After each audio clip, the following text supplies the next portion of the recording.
काही दिवसापूर्वी लाडू बनवण्यासाठी मी गूळ आणला होता. त्यातला 1 कप गूळ असाच पडून राहिला होता डब्यामध्ये.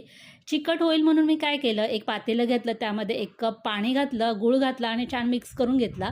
एका भांड्यामध्ये 2 कप गव्हाचं पीठ, थोडासा रवा, वेलची पावडर आणि जायफळ पावडर घालून तयार केलेलं गुळाचं पाणी घालून घेतलं. छान असं फेटून घेतलं. मस्त फ्लफी असं पीठ तयार झालं. 10 मिनिटं झाकून ठेवलं. नंतर चवीपुरतं मीठ आणि खायचा सोडा घालून परत एकदा छान असं फेटून घेतलं.